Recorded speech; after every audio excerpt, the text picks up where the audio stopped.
Admiral Kethvar's four eyes narrowed as he studied the primitive vessel approaching his fleet. The Terran ship was laughably crude, angular where Zilithian craft were elegantly curved, bristling with what appeared to be kinetic weapons instead of proper plasma arrays. Its hull bore scorch marks and dents like some barbaric tool hammered together by children. "Sir," his tactical officer chittered nervously, "the humans are requesting to speak with you directly." Kethvar's mandibles clicked in amusement. These upstart mammals had the audacity to challenge the hegemony's blockade of their pathetic little system with a single vessel. Earth wasn't even worth conquering, a backwater planet whose inhabitants had barely achieved faster-than-light travel 50 cycles ago. The Galactic Council had classified them as developing primitives, hardly worth the fuel costs to subjugate. "Put them through," Kethvar commanded, settling back in his command throne. "I could use some entertainment before we glass their homeworld." The main screen flickered to life, revealing a human female with graying hair and cold blue eyes. She wore a simple black uniform devoid of the ceremonial plumage that marked true warrior nobility. Captain Sarah Chen, according to their intelligence, Files, a former cargo hauler turned military commander. How quaint. "Admiral Kethvar," Chen said, her voice steady, despite facing a fleet of 300 warships. "I'm here to offer terms for your immediate withdrawal from this system." The bridge erupted in clicking laughter from his crew. Kethvar himself couldn't suppress a rumbling chuckle. "Terms? Little human, you pilot a single rust bucket against the might of the Third Hegemony fleet. Your entire species numbers fewer than the crew aboard my flagship alone. What possible terms could you offer?" Chen's expression didn't change. "Leave now, and you get to return home to your families." The laughter died. Kethvar's crest flared crimson with rage. "You dare threaten me? Your kind still uses chemical propulsion for ground-to-orbit transport. Your weapons are barely sufficient to crack asteroids. The hegemony has conquered species far more advanced than yours." "That may be true," Chen replied calmly, "but you've never fought humans." Kethvar cut the transmission and turned to his weapons officer. "Target their ship. Full plasma barrage. I want nothing left but atoms."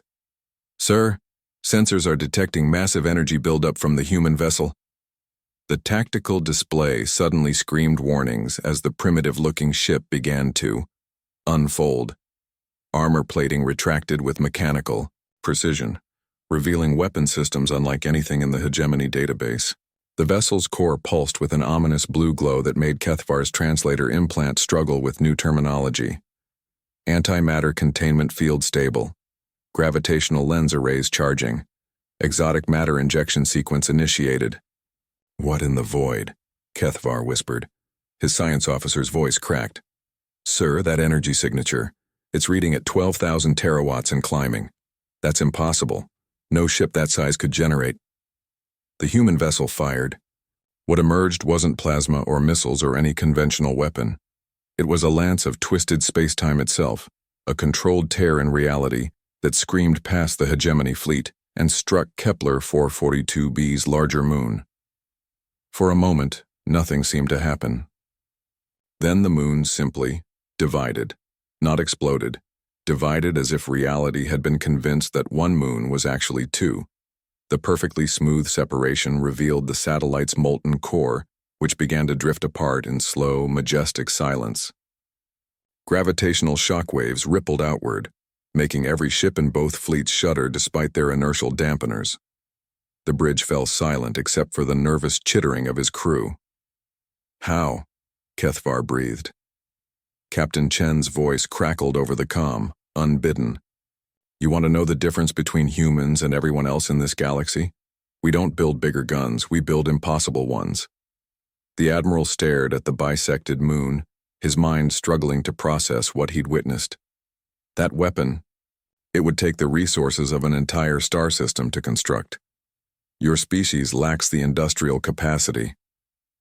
"You're thinking like a hegemony admiral," Chen interrupted. "Centralized construction, traditional materials, conventional physics. We think different.